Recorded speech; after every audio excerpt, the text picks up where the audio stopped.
All right. So are you ready to really dive deep into something wild? I mean, we're talking hypno-channeling and a missing person case that's been cold for years. Yeah, this is definitely one of those cases that really gets to you. Absolutely. So today we're looking into the disappearance of Brian Shaffer. He vanished from a bar back in 2006, just gone poof, no trace. And the police, I mean, they investigated everything. No leads, no nothing. Right. It's like he stepped into thin air. And that's where hypno-channeling comes in.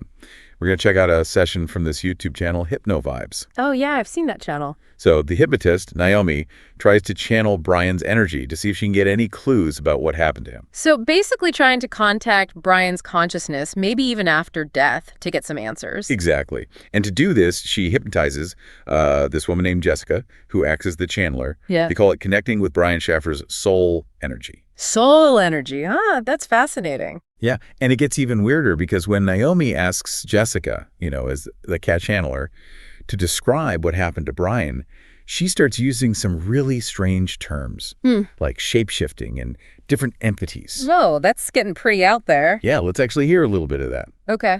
It's pretty wild. Yeah, definitely. So what do you think about all this shape-shifting and different entity stuff? I mean, it's a bit much, isn't it? Yeah, it's definitely pushing the boundaries of what we normally consider reality. But this idea of shape-shifting is actually pretty common in these channeling sessions. Really? Yeah, it often gets linked to this idea of, breaking free from our physical bodies and moving into a purely conscious state. It's just, the channeler kind of contradicts herself later. Like she says there was a plan, but then she also says, we don't have plans, we don't make plans. Yeah, that's interesting. Makes you wonder about, free will and destiny. Or maybe it's even about the limits of human language, right? Like, how can we describe something that's totally beyond our understanding? Right. And then there's this whole thing about the impact on Brian's family.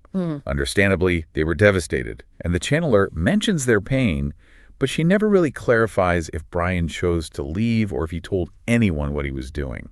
That's a tough one, ethically speaking.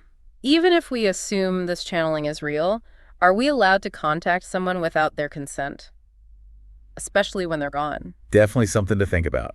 And get this, the channeler claims Brian chose to disappear on April 1st, April Fool's Day, of all the days. April Fool's Day, what, like a cosmic joke or something? Maybe. It's a bizarre detail.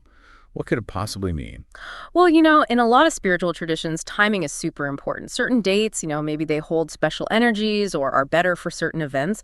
Or maybe it is symbolic, like a way of saying this situation is beyond our understanding. That's an interesting take. The other thing that really caught my attention was the use of the word teleportation when describing how Brian left the bar, like poof, gone. Teleportation, huh? That's a concept that's been around forever, right? It pops up in ghost stories, science fiction, everything. Right. But is it actually possible? Well, I mean, scientifically, who knows? But maybe from a metaphysical perspective, teleportation doesn't mean physically moving. Maybe it's like a sudden shift in consciousness, moving between dimensions. So where does that leave us? Could Brian Shaffer have really shapeshifted and teleported to another realm? I mean, what are we supposed to believe? That's the beauty of it. You get to decide what you believe. Hypno-channeling, it's subjective. You have to be critical, but also open to the idea that maybe, just maybe, there's more to reality than we know. It's definitely a lot to think about. And it's true, this session raises more questions than answers. If anyone out there wants to explore these ideas of consciousness and different realities, Naomi, the hypnotist, wrote a book called The Next Level You. Yeah, I've heard of that book. It's on Amazon. Check it out. Whether or not you buy into this specific session, it definitely gets you thinking about the nature of reality and how much we actually perceive. Exactly. Maybe that's the whole point, to question, explore, and keep an open mind. Yeah, I like that. Open minds lead to new possibilities. All right. Well, that's our deep dive for today. Thanks for joining us. Always a pleasure. Until next time. See you next time. I like to invite this person's energy. His name is Brian Shaffer, and this is 2006. I think it's April 1st. Brian went to this bar and he never came out. So we like to know, a lot of people like to know, including his family, like to know what happened. So when I count to 3, Brian Shaffer's soul energy will be here. 1, 2, and 3. Hello. He shapeshifted. Who am I speaking with? his higher self. See. And can you explain a little bit more about shape shifting?